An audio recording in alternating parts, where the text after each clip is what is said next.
Hey everybody! So thank you for joining me this evening. I am so honored that you guys have come join me on a Monday evening, and I'm thrilled about the guests that I have on as well. So before we go ahead and start jumping into the conversation and the introduction, let me go ahead and get the particulars out of the way like I usually do. So this is if this is your first time watching us, you can follow us live. We are streaming across multiple platforms. You can catch us on our YouTube channel, and that is at Made from Scratch Broadcast there. Do us a favor, hit the like and subscribe button. We are trying to build our viewership there. It lets us be a little bit more creative with some of the things that we can do. And hit the notification button as well. It'll also notify you whenever we come on live or there's new videos that we've uploaded. So check it out. Do us a favor. If you're watching on YouTube, drop something in the comments. We'll respond back as well.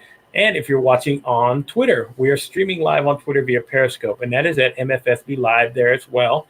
You can drop your comments in as well, and we'll interact with those while we're having the show. And then we also stream on Facebook. So on our Facebook page, it's at the same name at Made from Scratch Broadcast there. Again, you can drop in the comments. I do know that Facebook's been having a few issues pulling comments up. So if you are commenting on Facebook and we're not getting it, do know that StreamYard has kind of let us know that they're having problems with that. So, don't worry, it's not on your end. It's a technical thing. So, and then we're also streaming live on LinkedIn. So, guys, if you're on LinkedIn, drop it in the comments as well. I would love to, see all the comments and everybody that's interacting as well. And then, of course, the last place you can find us as it is, we're streaming at our website. And that is at www.madefromscratchpodcast there. You can catch the live stream. You can also go over there and find past episodes. You can find the links to our podcast version of the show, which we do upload after the show's over. And then we do have our internet radio station, which we kind of do interactive thing there. I'm still building that up a little bit, but it's getting better and better every day. So thanks, guys, for following along. And then let me start with my guest. So she's an entrepreneur, a realtor, and a business owner. She's done a multitude of things. And if you've been on LinkedIn Live, guys, you've probably seen this evening's guest. She's hosted shows plenty of times. She's had a lot of really great guests. I mean, Quentin alums, Judy Fox. There's been so many to name. And again, she uses her hashtag, which is brand equity. And guys, if you want to check out her services and what she does as a badass realtor, guys, you can go to her website, and that is at www.virgievanhorst.com. So, guys, I guess I've given that cat out of the bag. Do me a favor and welcome Virgie Van Horst to the show. Hey, guys. How's everyone doing out there? All right. So this is awesome. I love it, Gabriel. So yes. All right. I try to be a little bit, I like to give a little personal touch just about every single guest that I have on. And, I do have people that sometimes that I might have who are not as well known. They don't have a really strong presence on social media. So I do kind of like to give them a little bit of an intro, build them up a little bit, and then kind of lead people to their websites or to who they are as people. And then from there, again, they get a lot of engagement. I've had people come on, they sign up for some of their workshops, some of that sort of thing while we've been doing live. So that's kind of like why I do it in the first place. And again, just kind of to add a personal touch to each little episode. So that's kind of everybody's little fingerprint on their own show. So, Thank but again, you so much for that. And I love this. I love the fact that I'm actually having you on because you're one of the, I say I have a list of 10 people who I say really influenced me along my journey, especially on LinkedIn. And you are one of the 10, I'll tell you that right now. Because I got started getting interactive watching you do your live shows. And from the beginning, I knew that there was something different about the way you did your shows and the way that you interacted with people, which I loved. You had you had a free flow, you had conversation, you had interaction with people. And that's one of the things that I really loved when I first started catching a lot of these live shows. So, and of course, I would jump in and start interacting because this is fun. I love this. So I remember you on the lives. I remember you were an amazing engager. You were what I would call a super engager. So one of the things that really caught my attention was what you had an episode live where you had Quentin alums on, and you were talking about how he inspired your journey into doing lives and having him on, and how much you were thrilled. So here it is. Now we've turned the tails. You've kind of influenced me. Here I am getting my opportunity to have you on my show, which is like, wow, to myself, even still kind of believing that and telling you did it. Yeah, because of some of the things that you did. And I turned around and did it myself. So first of all, thank you. All the gratitude in the world for being able to help me along my journey. And again, you did, essentially, you did help me get, of course, access to LinkedIn Live. You were one of the first ones to say, hey, I want to have you on. Let's get you on and share you on LinkedIn whenever I had put my post out. So I'm also grateful for that. And again, I'm so thrilled to have you here. So kind of tell us a little bit about what you've been doing lately, because I know that, I've been MIA for 4 weeks. Yeah, because again, you would usually see you all over social media going, wow. And, I kind of said, well, here's one or two things. Usually when I see people disappear from social media, there's one or two things happening. Okay. One is really good. They've gotten into something that's really taking them off the charts, and they're super busy, and their lives are just going to a whole nother level, which is awesome. Yes. Or it's number two, which has something really bad has happened, or they just wanted to get away from social media because they couldn't, just frayed them a little bit. They get burned out. So let's talk about So let's talk about what you've been doing lately. So first, before we get into that, I wanted to say thank you so much, because I do remember, you on my lives. I remember in the very beginning, it was like in December. I do remember Quentin Olams, and I remember when I told him how much. I also remember how uncomfortable it made him to tell him like all that, because he was like, "What did I do? What do I do?" But the thing is it does make such a difference, and the fact that I was able to make a difference for you. And the fact that you're telling me this, like, you don't know how much that means to me and how much that warms my heart, because I do this for some of the same reasons that you said. Because one, I was going through my own personal journey. I was growing. I was learning. I wanted to give gratitude to the people that I felt that, really embraced something that I felt I didn't embrace early enough. So I was like giving props to them for that. And so I know how important that was for me, and for me to be that for somebody else, it's like full circle, like, wow, that's huge. So thank you so much for that. And I'm so proud, speak that you've been doing, Gabriel, like mad respect. I know people that have been trying to get LinkedIn Live. You persevered, you set a laser focus, and you never ever gave up after being told no multiple times. You kept pushing through, and that's what it takes. It's that mindset that I preach about and I talk about. So just so proud of you, and I'm so proud I was part of that. So moving on, yes, I have been MIA for 4 weeks. This is really weird for me, and it was not my plan. Yeah. I am a natural coach, okay? I'm coaching everybody online, but I also inadvertently kind of coach people that I'm close to, one of them being my husband, who did not sign up to be coached by me. Right? I try not to, but I don't know how not to be me. And I can see somebody's greatness, and I see that they're not really fully aligned with something they're passionate about. I know that there's something missing. And my husband is an amazing guy. He's in the financial markets. He's an internet marketer.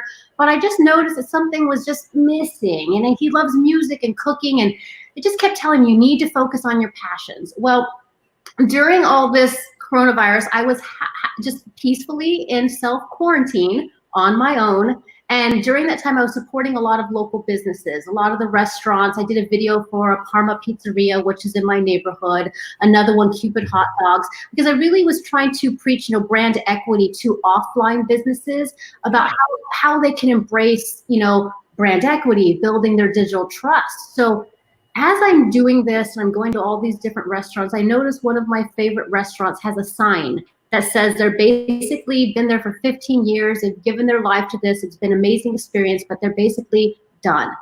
And they're closing up shop on March 15th or March 28th. And I was like, oh my gosh, for some reason I would go home and then this thought in my mind was, well, maybe we can save it. And it kept coming back. Maybe we can save it over and over again until I made my husband go back, get me a Philly cheesesteak and talk to the owner. And they had a conversation and they worked something out that where we could actually continue saving this legacy. And that's what we've been doing for the past month. And I actually thought that I was going to videotape this whole journey and document it. And I was going to scale this with social media and blah. Whew, I have been in restaurantrepreneur boot camp, seriously. The previous owner doesn't care about social media. He doesn't care about video. He's like, you need to understand about inventory, running a restaurant, this. So literally I've been completely offline and I was overwhelmed. I'm used to being a boss in my own world. And this time I'm learning a completely new thing. And it was the hardest, most grueling, but most rewarding and exciting thing I've done in a while because I was using a new muscle. I mean, lots of new muscles, but really it's a new experience. And then, I also see a light in my husband's eyes, and this is actually really for him. So if any of you have ever been over my house and have actually eaten a meal at my home, this would make a lot more sense to you. So we basically took over a restaurant in the middle of Corona time, which is crazy because this was before the California lockdown. And then we were this close to backing out. And then, like I said, the universe works in mysterious ways. And sometimes it doesn't make sense, but I don't know why we felt we could do this. And we've been doing it and we are doing it. And we've been getting so much gratitude from the community for saving this local shop that actually has been a staple in my community for so long. So I'm super grateful for that. But I understand the work that goes into running an offline business. And when I was talking about, you need to do your online, I understand how hard it is now from personal experience. So what I'm trying to do is develop strategies for the small businesses in my community, like helping them with landing pages to get their, helping them with the POS systems, knowledge that I have so they actually can take their offline and go online. So it's really full circle everything that I do, but it really took me out of my zone so I can really understand things from a different perspective so I can come back and do what I do and really offer the knowledge where people are at right now. Yeah, because there's a lot that goes into, it's funny that you were talking about this because my background and my family have been running a business. We've been tied to the restaurant wholesale business for the last 70 years. Really? So, yeah. So I would never know that about you. So it's kind of funny that you're mentioning that, but I understand a lot of what goes into running a restaurant. So it is a lot of work, right? So especially a restaurant that hasn't had integrations like that into social media or upgrading old school POS system. Like I went in there thinking I was going to change everything, but yet, like I said, you can't change anything until you understand the state that it's in. Yes. What exactly you need to perfect and change to streamline a system. Yeah. With me coming in with I'll do this, this, and this, I really needed to take a step back and learn from the old school methods, really what it was working, because he had a system that worked.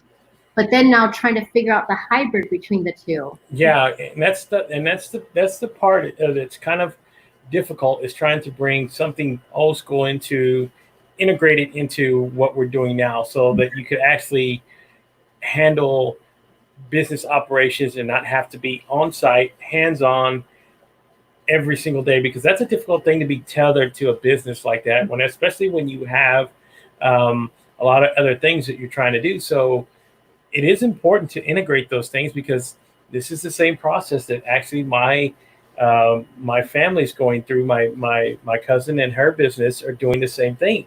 Right. She's actually built a little bit of a internet presence through Facebook, and which is good. But again, I've been pushing her to also get a little bit more involved in as far as integrating a different POS system, so you can start building, first of all, inventories, cost, because everything costs money. So Every the, the, single little tiny little and, drop. and here's the thing about running a restaurant, that you don't have to deal with certain other companies, right? So real estate, a house is a house. A house is going to stay a house 10 years, 20 years. In the restaurant business, you're dealing with perishables. So if you don't control waste, and if you don't control how you order and these sort of things, you can lose the money. You can take it into shorts, literally, by not being able to know what you use, how often you use it, what it costs, so that you can start looking at profit margins. You can start looking. There's a whole lot that goes into it. And believe me, I know you're learning all this stuff. It is. I thought I knew a lot, and it's awesome, because the previous owner he's taught me in such a, I mean, it's been boot camp. I've been talking 12 hours a day, just strictly this. And literally I was like, okay, I was like, oh, screw this. I need to be like really focused, because this is serious right here. There's a lot of stuff. So yeah, I've been really, he's teaching me how to run a restaurant, one, but most importantly, he's teaching me how to run his restaurant, specifically on how it's been running for 15 years, because he's one guy who ran this shop with two people, like a science, like meticulous. So for me, I've got three people, including myself, like running haggard just to keep what he's been doing. And it's only because it's not second nature yet. So we've actually, so this is our fourth week in, and we're doing, everything's getting better. I'm really excited to actually have an employee and hire another employee in this state. I mean, it's really, really crazy. And the support from the community has been really, really amazing. And really, we're just focusing on keeping the food the same way. And then next step is me to add all the layers, like the POS system. Like I have a backup POS system that I'm kind of working on putting the menu in. But then it's all slow. You just can't switch it one day, because then you got bottlenecks, Yeah. So there's a lot that goes into it. Yeah. It's going to take a process, because then at some point you want to start integrating a lot of the things that we have now with technology. So you have companies like Uber and Grubhub, and so you want to get all this stuff online, so that people, again, we kind of started setting this up for my cousin's business. I want to say about 8 or 9 months back, right? So we started integrating all this stuff. Now it's actually paying off for them, because people cannot go into some of these places. So guess what? Once you've already started integrating and pushing that, then people get familiar with it, and now they're getting orders hand over fist. Yeah. Dealing with online orders coming in, and it's pretty much in out. Just on what the consumer needed at the moment, which is the current situation. They needed to be able to get what they needed without having staying at home safe.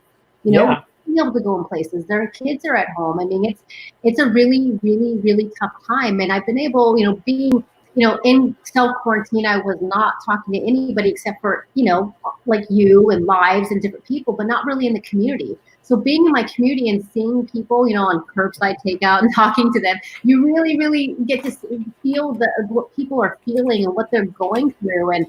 And it's just, it's a really tough time. I'm grateful that a lot of people have been able to work from home. That's why I'm so grateful for technology and the internet.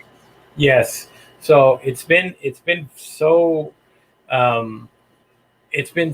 crazy with things have been changing. But again, you're taking over a business that the community loves, number one. And over time, you'll start seeing those people will start building these really deep personal relationships with what you do, and they become really thankful for what you've been doing, how you integrate these sorts of things. And even now, my cousin and her business, she gets regular customers to like bring them homemade food, or they bring them food all the time because they know they're up there working their butts off, Yeah. doing all these things because it is, it's not like some of the bigger corporate restaurants where there's a 20-person staff that can handle each and every single thing. It's really a mom and pop that's trying to take it up to the next level, and it takes a lot of work. But I commend you for taking this on, number one, because you're continuing a tradition somebody started, Yes. and it gets to continue those recipes, those I didn't realize I was part of this family that, like, I thought I was just like this fan, and like here I am, like, oh my God, I just need to keep it for me, and everybody else that's coming in is like thanking me, like even crying, like, oh my God, during this time something that we like always came every week disappeared. It was like, what's happening in the world, all this, and then us coming back was almost like that one thing that, okay, there is some sort of consistency. So like that's how I just knew, that's like, wow, okay, it was very scared, but I knew that we made the right decision because of all the gratitude that was coming in from us, and all the gratitude. You just go with your gut. You got to go with sometimes what feels right, even though it's scary. I think we talked about not letting fear control you, letting fear, fear is a guide, if there's something it can help you course correct, but don't let it keep you stuck, No. especially in times like now. I did that video where it said, in 2008, I got hit really hard. Mm-hmm. I got very paralyzed by it, and I got into depression, and instead of embracing the change that was happening and realize everything happened for a reason, I'm gonna get through this, we'll fare through it, I was victim mode. I started like, no, I gotta hold on to it. No, you can't. It can't.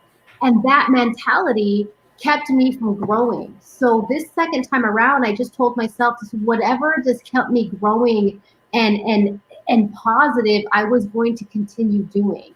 And this is one of those things. And now my husband has got like this new project. My family, my kids are excited about it. It's like they're actually able to see the work in a different way, because even though they saw me working online, they really never got to see the labor was all in here. You know what I mean? It's been like 5 hours, like building a website or programming something, and then nobody will know like why it took me 5 hours. It's like, because that line of code was not working. Yeah. But when the kids see this, they see it. They're like, wow, Mommy, you're working really hard. I'm like, yeah, but I was working really hard before.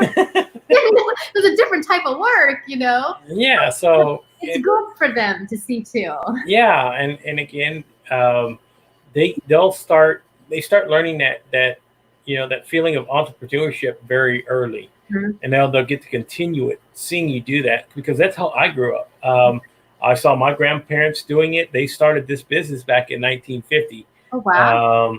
Yeah, my grandmother and my grandfather came back from, or my grandfather, when he came back from World War II, he and my grandmother took everything that they had and threw it into this business and started it in a small community. And again, it grew over time, and they actually grew it to where it was able to start sustaining multiple people, Nice. Multiple households.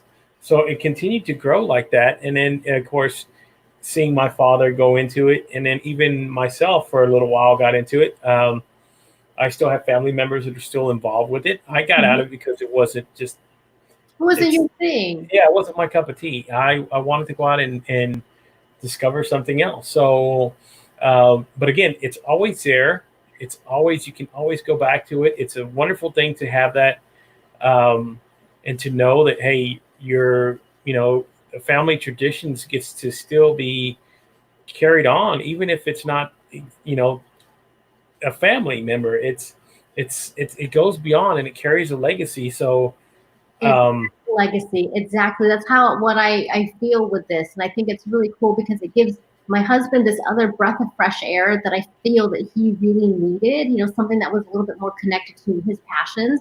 It also gave and it's so funny because even me speaking to all the offline businesses, it gave me more lead by example. Instead of like, here, listen to me, I'm just a brand equity, I do realty, and it works on anything. But now I can say, hey, I'm also a small business owner, and let me show you how these digital marketing strategies with an old school business actually can help, and how you can actually still thrive in times like this, instead of feeling like, oh, we're done, we're out, we have no we're not technically savvy, we can't do this. The fact is, you can. And I've always wanted to educate people. I wanted to tell people how they could take their passions and make it happen. Like what you're doing, exactly what you're doing. And like even for you, like what's next level? And you're like, I'm going to build a website. What's next level after that? I'm going to do a course. Then it's affiliate marketing. Like those are the next levels. And I know how to do all of that, like second nature to me. So me able to give that gift or that knowledge that you can do this. Like you don't have to hire a programmer. You just need to have what you said earlier is a clear message. Yes. The clarity of your message is more important than the fanciest website in the world. Like your landing could be just your profile page on LinkedIn. If you have a crystal clear message, if you know exactly what it is that you want to achieve, your goal and who you want to talk to, your target audience, you don't need all that fancy stuff. You really could do it just with just putting yourself out there. That next level is just to scale to all the people who aren't on LinkedIn, to people who are finding you through Google or searches. That's next level. So to me, that's what this is. Always growing, always keeping yourself on the cutting edge of stuff, and always growing. I think that's the most important thing. Always growing and having an open mind to see opportunity where others don't. Yeah, and again, what you're telling me and what you're using and integrating into your own life, right? These are just the prime examples of why you can actually use you can use fear in a good way or in a bad way. You can let it control you, cripple you, push you down, cause you into depression, cause you from making these steps, or you can use it to know you. Yes. So here you are. I'm going to jump into something I have nothing.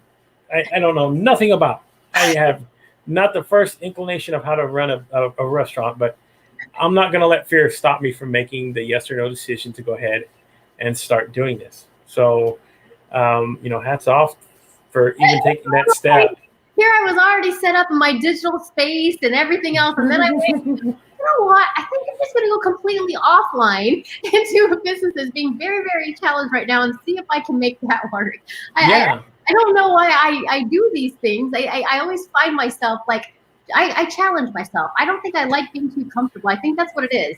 Yes, and I love that word challenges, because that's what I try to do every single day. You are, Gabriel, and that's why you've grown so much in 2 months. In 2 months, you went from not having LinkedIn Live to doing a video, to now your 50th episode. I mean, that's. Thank you. I'm truly humbled, and you should be proud. and for me, I think that above all, I like to share the message that you just have to take that first step, folks. That's really what it's all about. It's just taking action. And again, you don't have to have all the answers. Don't wait. You don't have the answers. The strategy is within the doing, because as you're moving forward, you're realizing, oh, that didn't work, but this does. This doesn't work, but that does. Okay, now we do this. And that is the only way to actually develop a strategy, because you can plan all you want. I've been a part of really brilliant business plans that took 6 months to write. They were full of shit. They were full of it. Nothing on that business plan that took 6 months. Nothing went according to plan. You got one cogwheel, everything gets thrown out, and you have to run it. The strategy is in the doing. It is absolutely 100% in the doing. And that's, I think that's sometimes is the fact that you don't have all the variables, number one, and then you're using projections on stuff that you don't even have to kind of. They're hypotheticals.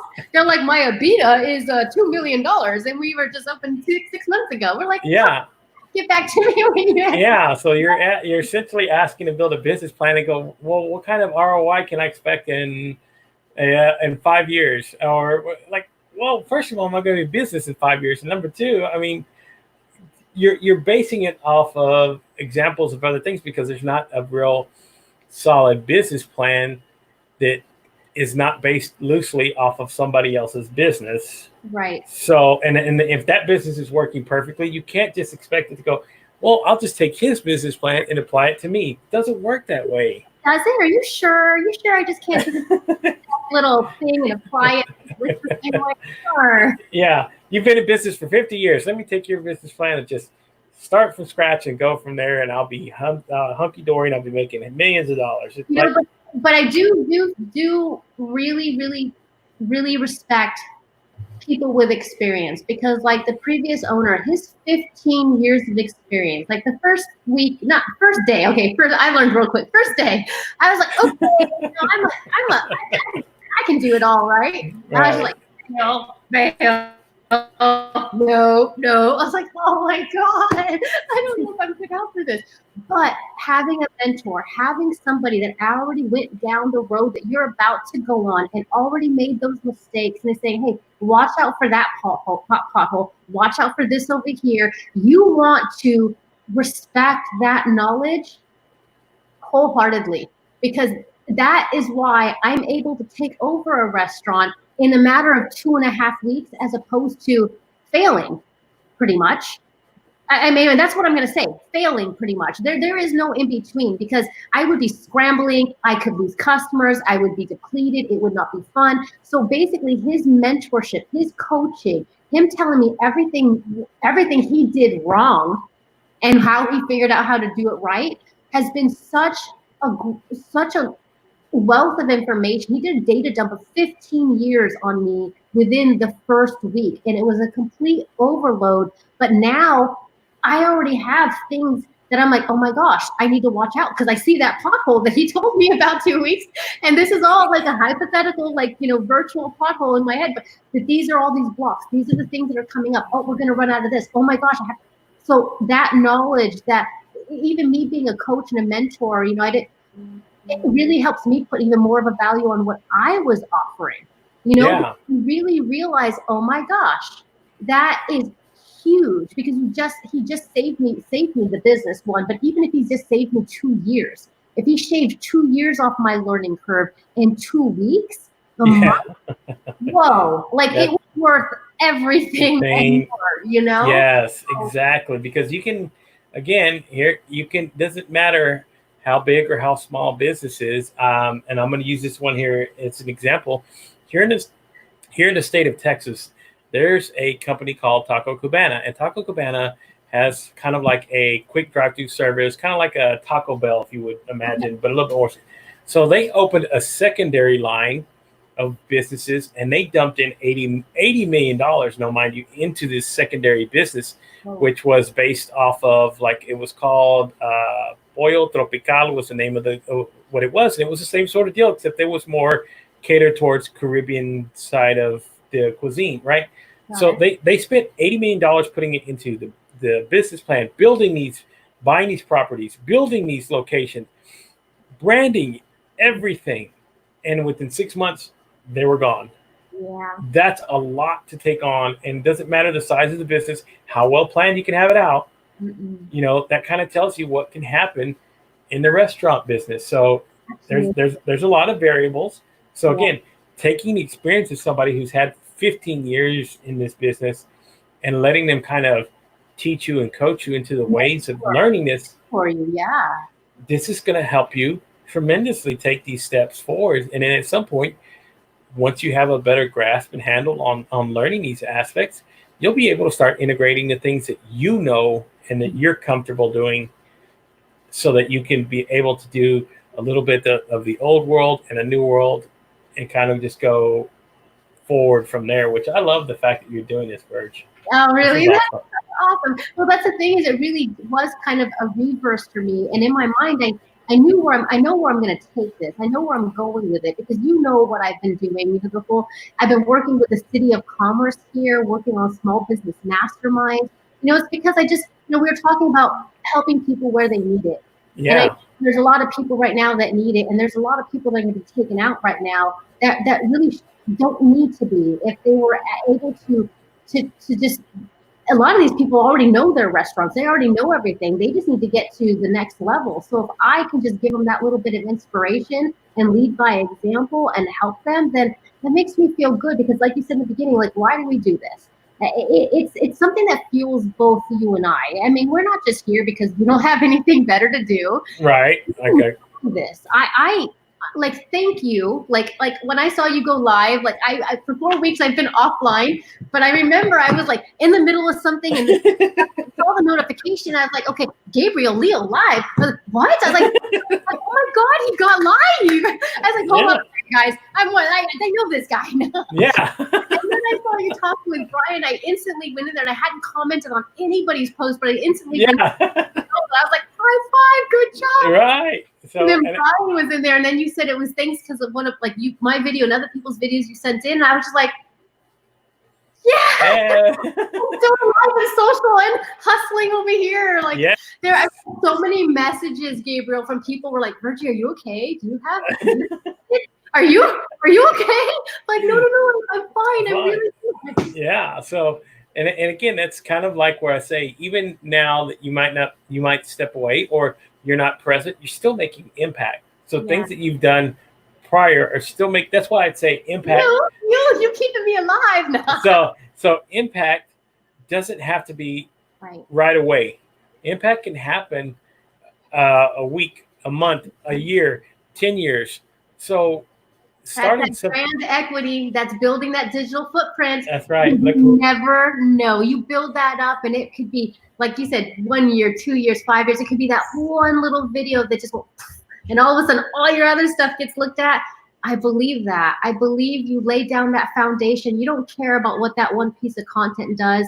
You do it because you love it, and because that message needed to get out, and because you couldn't hold it in anymore. And that's literally what it is. You know, with these lives, why I loved lives is because it didn't make me think. I got to just be, you know, and really, really connect with people. And I had questions and stuff, but I went off the cuff. Like, I just wanted to just be like, let's just talk, because this is real. And I think if we are like talking about everything so programmed and everything so like, oh, we need this question, and you're not going to get that rawness out of it. Like, you know, and that's what I love is understanding where people struggled and how they got through it. Because right now, so many people are trying to figure out maybe how to get out of, you know, where they are, you know, or how to get to that next level. We all are. The thing, you know, we all have issues, and the more we embrace the fact that we all have issues, we all have things that we're working through, and that the more we talk about it, the easier it'll be to get through it. No, most definitely. And, you know, that's why I kind of like was drawn to when you first were doing it. I like the free form. I like to have open conversations. Now, I do kind of like you. I do set up questions prior for some guests, because it does make them feel comfortable, especially if they haven't been doing live streaming video, that sort of thing. Yes. So it kind of makes them feel relaxed, and that's why I kind of like to meet with them ahead of time to kind of make them feel, you know, at ease with me when we get on here. And then I tell them, hey, when we're done, you'll see we would have talked an hour, and won't even know it. It'll feel like a blink of an eye, because the conversation is really good. What we're talking about, what we're sharing. And again, you get to come on and talk about yourself and your message and what you really care about, what you're really passionate about. And I mean, if you're having a problem doing that, then, you know, your problems stem deeper than just me trying to have a conversation with you. If you come on here and you can be passionate about whatever it is you want to talk about, mental health, you want to talk about business, or you want to talk about whatever, I can be here to help bring that out of you. We can stem these conversations, and I don't have to have a setup. Yeah, I don't have to have a setup format. I don't. You know, again, I had Brian on. Me and Brian talked for 2 hours, so it wasn't like my shows are 30 minutes. Let's cut it off. We're done. Yeah. The conversation, if it's going really good, if we're sharing things, if we're talking about things that we really care about and we're really passionate about, and we're bringing a message that can help impact people and do what I really want to get across, then I will talk as long as it is necessary. So, um, Yeah. I love the free form conversation more than I actually do having a structure one. And there's nothing wrong with it. No. It works best for some people. Believe me, I understand. But again, I tell people, they come on here and they say, "Hey, when they come on, what kind of vibe should I? If it too strict? Your vibe. Your vibe. You are. Just come on and be who you are. That's what I want out of you." Absolutely. That's what everybody wants out of everyone. People want. It's about being real, and it's not in business, in personal. The best thing you can do is be as real, as candid as possible, because you will get respect out of that. Because Yeah, if you tell somebody what the truth, good, bad, or ugly, it sucks. And nobody wants to tell somebody that they don't want to hear, you know? But you know what? If you do and you own it, at least they have that respect for you. You know, at least you know where you stand. And that to me is just be who you are, own who you are. And that wasn't always easy for me to do, honestly, before my personal journey. yeah, I just started video in 2018. God, it's going on almost 3 years now, but 2000, it's funny how time goes by, but it wasn't always easy for me. It was actually very hard. Do you want to know why? Together. But then when I started coming on LinkedIn and I realized how people were being so vulnerable, and I don't know if you remember, but when Shay first said about her depression, I remember like, ooh, I wonder how that's going to go for her. And I remember thinking that, and that was my conditioned mindset of like, oh, I wonder how it's going to go. You shouldn't talk about that, because I came from I'm not 27. I came from a time where you didn't speak about that stuff. yeah, It wasn't okay to talk about that stuff. So for me, it was a little bit of letting go of what I thought was okay and wasn't okay, and then the cliche of that. And I remember just thinking that's where badass came from. That's when I just said, you know what? Just own it like a badass. Own who you truly are with definitive purpose, because all the other stuff is just bullshit. It's other layers of stuff that gets clouded in your head that makes you feel like you need to be or behave a certain way, but you're putting on a front. And that yeah. whole time you're stuck and you're not being true. And then it's just like this clash inside your head. And I just went, I can't anymore. Like, I need complete peace of mind. I'm not okay. These are my issues. Here's what I'm dealing with. And this is how I'm fixing it. And this is what I'm doing to get past it. And once you're able to do that, all that weight starts releasing. You know, even Yes. like to Andrew, and he talked about having a bird cage and how it was all these scars and all this buildup. But once you're just like, speak to it to someone and just release it, it is no longer something that you are encaged by, something that you're hiding behind, because now you've freed yourself from it. And I empower everyone to just, whatever that thing is, just whatever's holding you back, it's probably way worse in your head than it is once you let it go. Yes, and that was, I remember that specifically because I really connected with Andrew. His the message, the way he was, and being that open.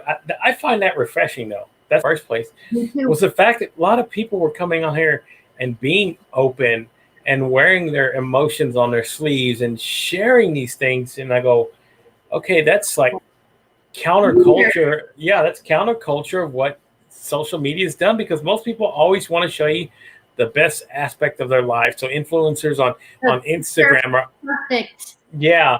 So they're showing their great vacation. They're showing all of these things going on, the nice pool in the back of the house. And yet here they're on the verge of divorce or bankruptcy or all these other things where, you know, again, that's not real life. You're just trying to show that front. And when I came here, I was like, okay, these are just people being people.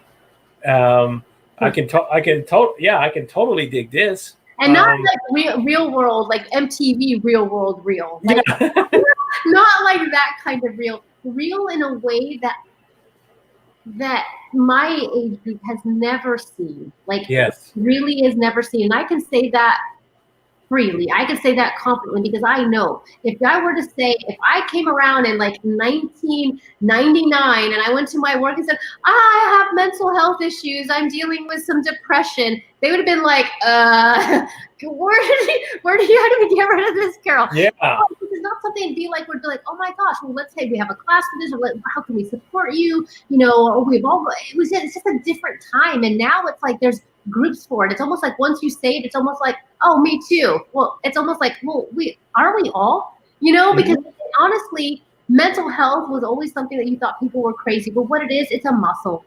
It's the strongest muscle we have. And we go to the gym to work this one out, which I should probably work up this one a little bit more. Sure. We work all these muscles out. But this one, it's not okay to say, I want to work on my mental health. But you can work on your physical health. And that's like all day long. Awesome. Work on what you're eating, what you're digesting, but not what you're consuming, not what you're reading, not what you're watching. Like that should be just as important. It's the most important, actually. Yeah, because with that mindset will take you to the gym. That mindset will put the right food in your body. That we need to start here. Yeah, and you're speaking my language because I know everything that you just said. I literally had a conversation with somebody earlier today, and that's what we talked about. Was I tell people at some point you got to start instilling a good mental wellness health program, right? So I mean, and to your point, exactly what I said, what you said, word for word. You'll go spend 4 or 5 hours in the gym. You'll go make sure you check your BMI and you'll check all these things, but yet people can see. Yeah, but you won't check this up here.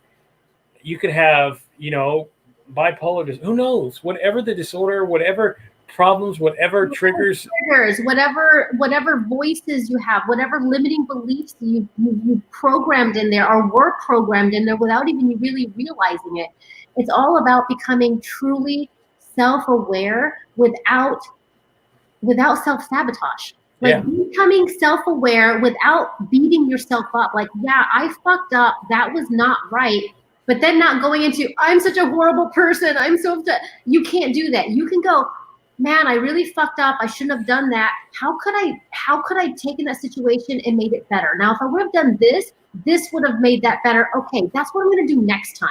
So now when this happens again, this is what my plan is. But if you go into self-sabotage, you're going to go into this weird freaking like rut and you'll never get out of it. So you have to be self-aware and forgive yourself because we all make mistakes. And the fact that you're aware of it gives you the power, to change it. Yes, exactly 100%. And you empower yourself.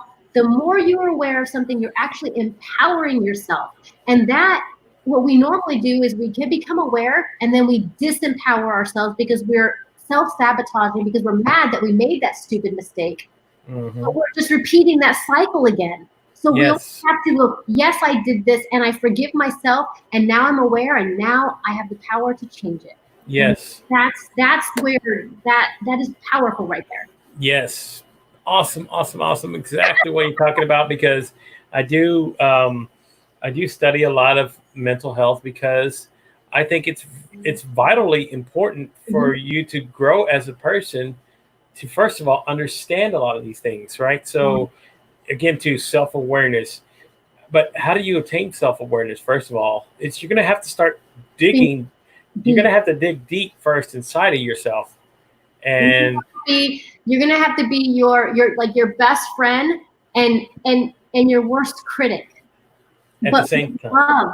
But with knowing that you're not going to sabotage yourself, knowing that you're doing it to make yourself better, that you're showing yourself the darkness so that you can see the light, so you can act, Because again, we all have, I tell everybody, look, we all have these emotions and we all have these deep-seated triggers.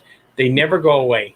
They never do. They're implanted in your mind subconsciously, and they sit there. And at certain times, certain triggers, a smell, an emotion, a touch, a thing can draw these things. It says something. Yes, can draw these things to the surface. Now, that's where you get into where self-awareness is and learning what these triggers are. how to feel these emotions, learn what to do once they're there, and to not let them bring you back to that place that you left. Because again, you know what the alternative is once, if you put your mind back into that state. I've been in that dark place. I sure as hell do not want to go back there again. So what are some of the things you do to get yourself out of these things? Rhythms, you can, meditation. There's again, there's so many different ways, so many resources. Find the thing that works for you. Exactly. Yeah, that's the thing, because it's not one thing that works for everyone. Buddy. Yeah. But the other thing is, if what we were talking about was in the tangible world, if there was a very negative room that was very, very bad, that you went in there, you got hurt and you felt crappy, but then there was another room that you felt positive, like it would be very easy to make that decision. But what's happening is that we're doing this to ourselves in our own heads privately. Right. Privately. And we are our worst critics. We are really not being kind to ourselves. And I know this because I do it myself. And I have to course correct in the moment and go, what am I doing? Like, I know I'm stressed out. I know I messed up, but now I just went into victim and then self-sabotage mode, and I need to stop. So you literally have to cancel, step way back, because this is not something that I flipped the switch and now I'm like cured of it. I'm perfect. No. It's a decision and a choice you make daily, and sometimes multiple times in a day. Yes, it is an ever. Yes, it is an ever-changing thing. It can be hour to hour. In some days, it can be hour to hour, minute to minute. Just figuring out these sort of things. So, and again, you're throwing yourself into a new situation, a new thing that you're very unfamiliar with. So, being prepared mentally is going to be one of the better advantages, and going forward, because again, you are going to face, I don't know any business that hasn't faced these heartaches, these headaches, these everything that goes along with learning something new. You are an entrepreneur and you've gone through this unscathed. You're not really an entrepreneur. You're just some guy who got really, really lucky. But there's people out there that do that. Hey, let me tell you what, you're the exception. You're not the rule. So it's true. But then for how long? And that's the thing, is you're always reinventing yourself. Like, I've had 3 businesses, that were successful, but I've had how many failures in that? You know what I mean? And if you let the failures define you, then you can't. You have to celebrate your little successes and use your failures as your lessons. Yes.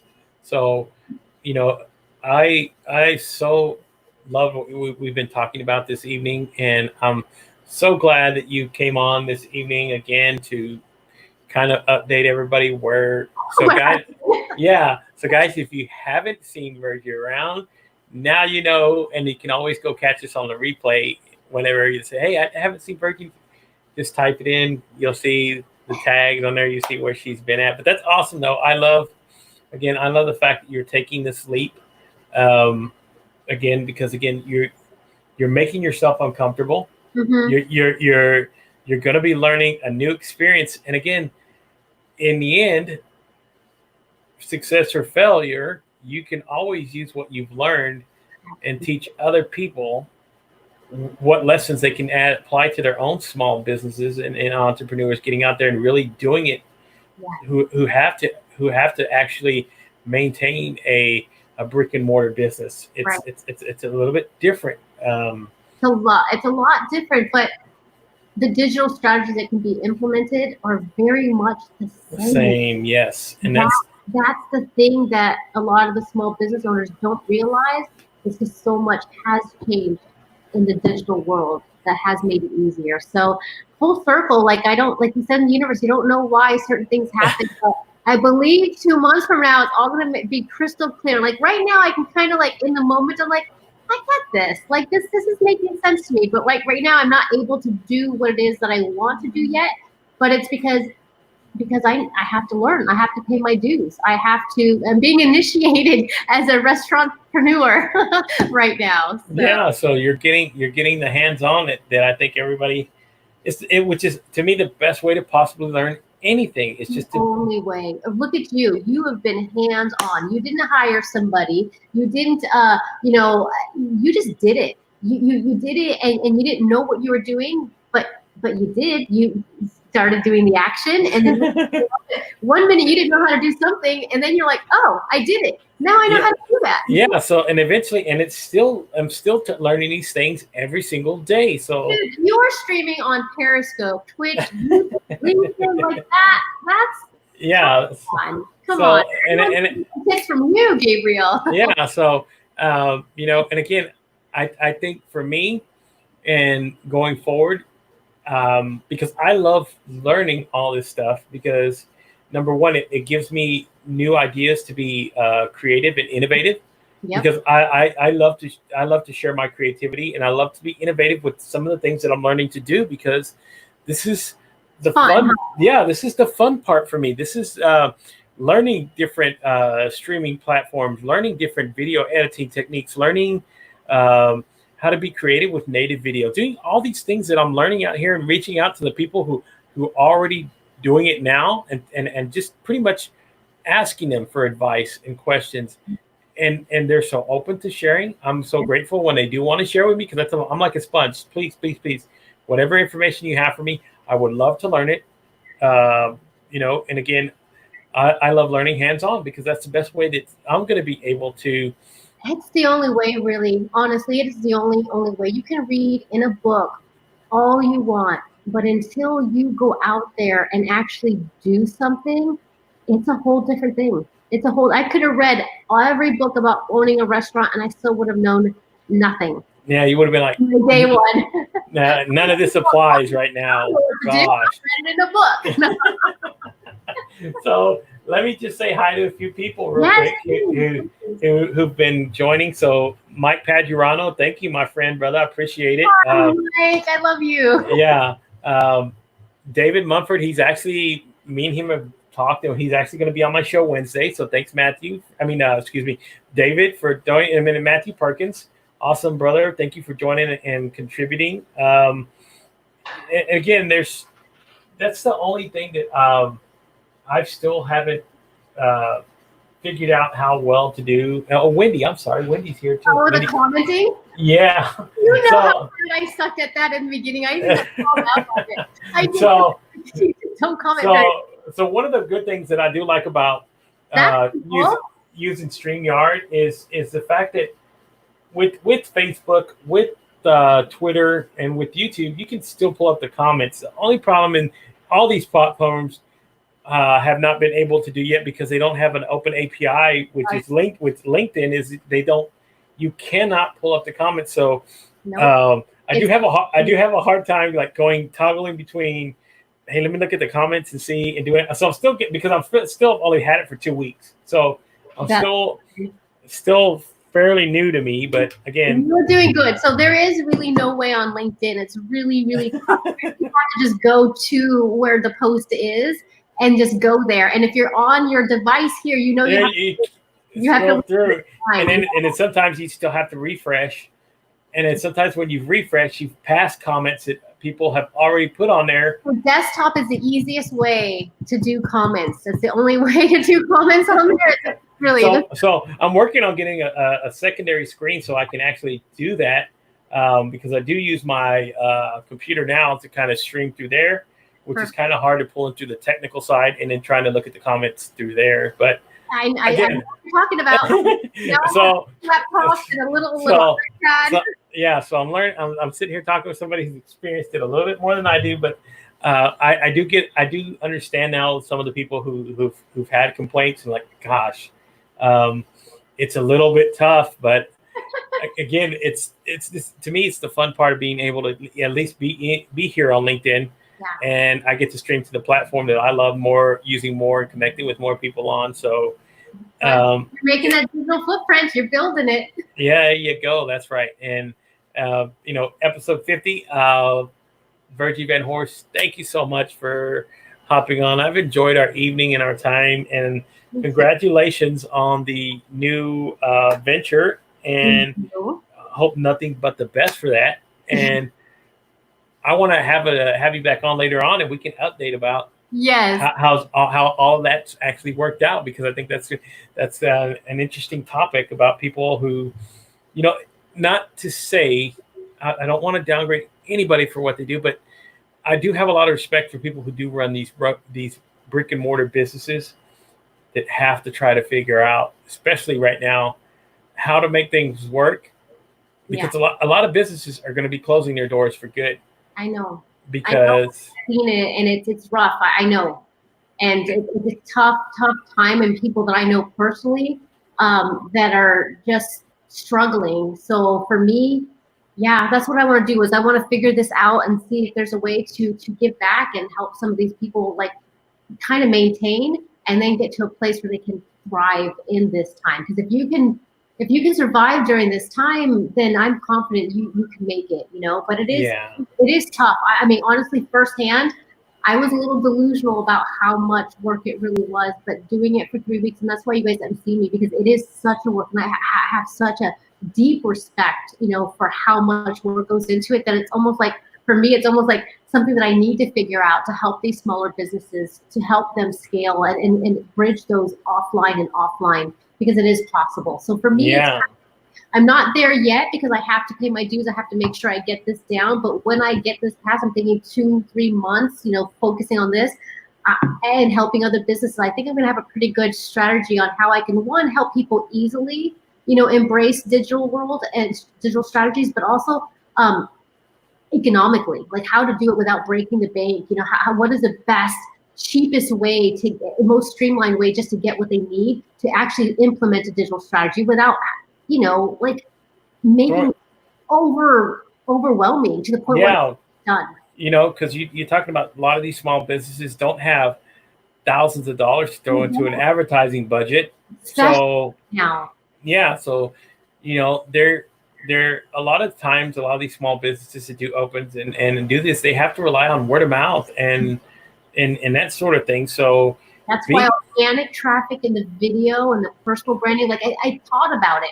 I understand why people get stuck on personal branding with businesses, because they don't understand the personality of the business. But then I decided it's not personal branding, it's personable branding.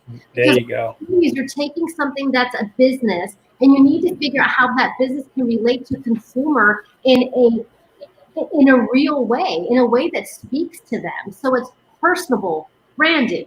And that's kind of like something, like, through my understanding personal branding, and where people get stuck on that word. You know, they just think Gary Vee and personal branding is me as an individual being an influencer. And we're building your digital reputation, building your digital trust. So if I say take your business and make it personable so that it actually speaks to a human, then maybe that will give somebody a different epiphany and see what we're talking about from a different perspective. Yeah, you know, and again, I know I've been to plenty of these places. I've dealt with many of these places before, where you can go somewhere and say, hey, you know, what do you guys have? What's your website? And they go, well, we don't have one. They don't, because a website costs $3,000 to $5,000. So what I'm doing is actually, in fact, I've just been so busy, but I have like 5 people that I'm building landers for. I got a ClickFunnels account. I'm going to build a bunch of landers. I can put 9 people on a ClickFunnels account, build them landers, get their menus out, because their only menu is on Facebook right now. And Facebook, if you're on here and you go to it, you have to be logged in. If you don't have the app on your phone, then you don't know what it is. So they should have a website. So it's easily, they come up, and I even told every single one of them, get a LinkedIn account. Because why? They're like, well, we don't do social. I'm like, one, you should be talking about the experiences you have as a business and what you're doing as a business, not just trying to sell your food or sell your product, but how you as a business are coping during this time. That's a way to create content for your business. And also the SEO on LinkedIn is awesome on Google. Just having that alone means you have another search that comes up for your business on LinkedIn. And that's another reason. So it's just all these little things, and realizing that this is organic traffic that I'm talking about. I'm not talking about putting up a Facebook ad and doing a paid ad. I'm talking get personable with your brand and creating content that speaks to a human consumer. That's it. Yes. and that's one of the best and easiest ways to go ahead and implement these things into a business that doesn't even have a social imprint. So exactly, easiest, fastest, and cheapest way. Ways to do it, and again, that's what a lot of small businesses have to do. And you don't have these $1,000,000 budget, $10,000. You don't even have nothing to spend on a. But Gabriel, even if they had a budget, even if they had, let's say a business had right now a $3,000 budget on Facebook, and they said, you know what, I'm going to go and dump $3,000 into my Facebook, they'll lose it. They'll lose that because they don't know how to market on Facebook. You just don't go put $3,000 budget. There's a whole strategy. So that would actually, even if they had a budget, they would still lose that. So even with that, I would never ever put any money into a Facebook advertising budget until you've tested with organic traffic. There you go. So even more so, they should, even if they have that money, they still should actually work on the organic traffic, figure out their offer, and then when they have that dialed in, only then do you go and do Facebook advertising. But even then, you need to make sure you have the right person, because you can blow $3,000 in one day if you don't have things set up the right way. Yeah. And it's very, very easy to do, and it sucks, and that's where people get discouraged and burnt out. And that's why I say, if you own the organic traffic, you can't really lose, because at the end of the day, you're still building the brand equity and your digital footprint, and that is there for you. And all that took was time, and it really does pay off, because even with the content you're creating, you're saying people are starting to come to you. People are and it works. It works. Yeah. Only works if you work it. Exactly. And you get it out there and you just do, again, create posts, be consistent with them. So it's like, every Tuesday we have specials. We post them on Facebook every week, and people will start looking for them. Hey, it's Tuesday. We'll go check it out. They got something else going on, that sort of thing. Because I know that my cousin does the same sort of deal. So that's how she's built a lot of her traffic, is through Facebook. Just that's doing awesome. This. Send me afterwards the restaurant, everything. I'm curious. Yeah, I'll send it to you, most definitely. And she works a lot on getting her review ratings up there. So she keeps that up there a lot. She keeps on top of it. She does all her own little social media. So yeah. So again, she works really hard at it. But I've always told her, just keep proactive with it, and keep integrating and finding different ways to implement certain things into the business that will help you. Because again, we're not spending thousands of dollars on a budget here. We're, it's pretty much word of mouth, people, small community, coming in and just sharing and supporting. And again, it builds over time. It does build over time. And honestly, like, community is really, really important, especially now. Like, community is really, really important, like online. Like, we build communities online. And you know how when people get into these little groups, how important that is.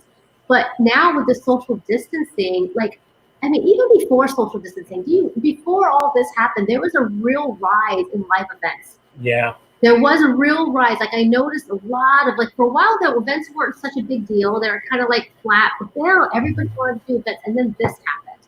Yeah. Oh, great. You know what I mean?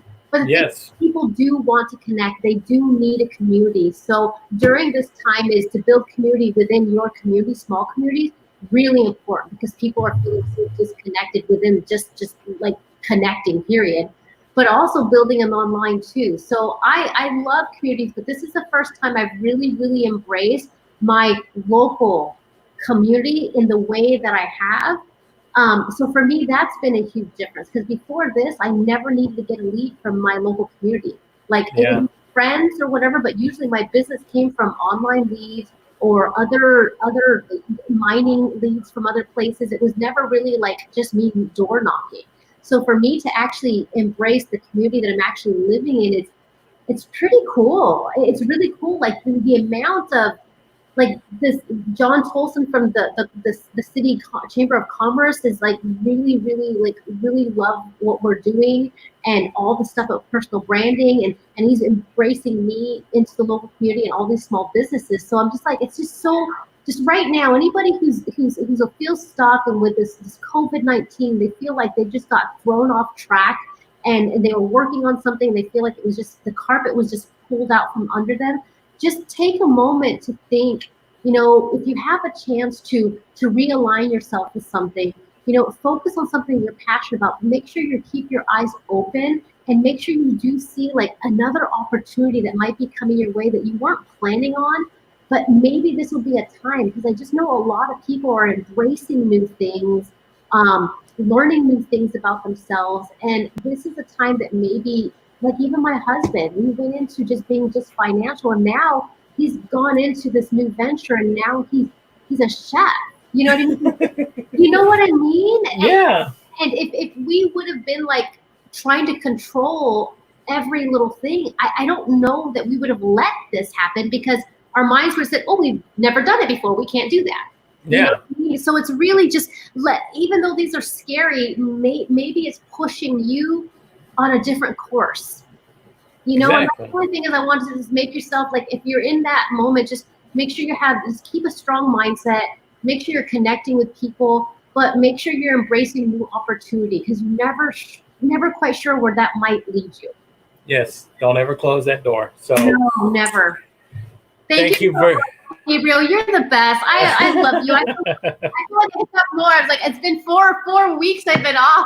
It reinvigorated me. So there you go. So now, yes, I love that. And again, thank you, Virgie, for coming on. Thank you for, you know, setting a path for me, doing these things. And I'm very, very grateful. And I'm so glad that you're doing this venture that you're doing. And I wish you nothing but the best. So guys, check her out.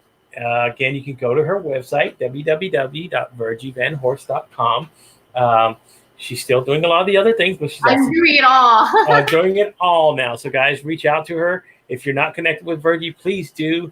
You're missing out if you're not. So again, thank you so much, Virgie. I do appreciate the time this evening. We will do this again in the future, because I do want to get a kind of an update, and I would love to have you back on the show. So you got it. Anytime, Gabriel. there you go, guys. So guys, thank you again for coming along, and thank you everybody who's commented, everybody who's dropped in the comments. Guys, you can catch it in the replay again. Just drop the comments down below. I will respond to them as soon as I get off and do a few of the other things. But tomorrow, let me just give a little bit of shout out to tomorrow's guest. So tomorrow, 7 o'clock, I'm going to have Amanda Relay Voss on, and she has her own social media marketing company that she runs. So we're going to have a conversation about social marketing again, and kind of go into her journey. So just a little bit of shout out to her. And then Wednesday, 7 o'clock, I'm having David Mumford on, and we're going to be talking about his journey and what he has to share and what he's been learning about social media as well, because he's starting out, and I wanted to share this platform, give him the opportunity to get himself out there and tell people that, you know, you can just learn social media. You can get on here, start connecting with people, and the universe will open up and start showing you new things, new paths. So, 100%. yes, 100%. And then, yeah. And then again, Thursday evening, we're doing something a little different, which is my little bit take of being innovative. I'm actually having Wendy Gahulia host my own show, and she's going to be interviewing Kristen A. Sherry on my show. I'm going to be technically directing and doing all the background stuff, but I'm going to let her have the seat and do the interview. So I wanted to share the stage, and this idea actually formulated with my conversation with Brian Schulman, of all people. So, you know, we were talking about sharing this, you know, kind of what he does when he invites people on his LinkedIn, and he does it with his StreamYard. So I said, why not do that? I need to do the same thing. He said, I'm going to have somebody host my show and do the whole interview. So I'm just going to be technically directing. I'll be here and I'll be doing everything in the background, but she's going to be hosting the show. She's going to be doing the questions. She's going to be doing all of it. So that's cool experience for you to give to somebody, though. Yeah, so we're going to do that. And I do have another guest. I've had it with 2 people. I put this out there a couple of weeks ago, and I offered people a platform if they want to learn how to get onto video streaming and social media. Come on my show, host it. I'll do a lot of the technical background work if you're intimidated by that. Right. And you just do the conversation, and I'm pretty sure you can do that. So that's a different aspect that I'm I'm at. so happy I inspired you. And look what you're doing. You're doing so much other good for other people. That's So what it's about. Thank you. yeah. So and then Friday, my guest is going to be Di Manuel. We're going to be talking about him and his journey in healing, and he does a lot of physical training, that sort of thing, teaching people how to use training and that sort of thing into building a better self, spiritually, mentally, the whole 9 yards. So I love having these people on who bring these positive messages and share these things that can add value to somebody else's life. That's the fun part about doing what I do and what we do. So thank you again, Virgie. I'm so happy that you came on the show. And Gabriel, very, very proud. and I'll talk to you again, guys, soon. Just hold tight. I want to have a few conversations with you afterwards. Okay. Everybody else, y'all have a good evening. Stay safe. Practice good social distancing. Follow all your social and order in place for a reason. We'll get past all of this. Things are starting to open back up. Just please be cautious. Please be careful out there because, again, we still don't have an answer, but at least we do have some kind of way to protect ourselves and that sort of thing. So be safe out there, everybody, and I'll see you again tomorrow evening, 7 o'clock, same time. Y'all be safe. Bye-bye, everybody.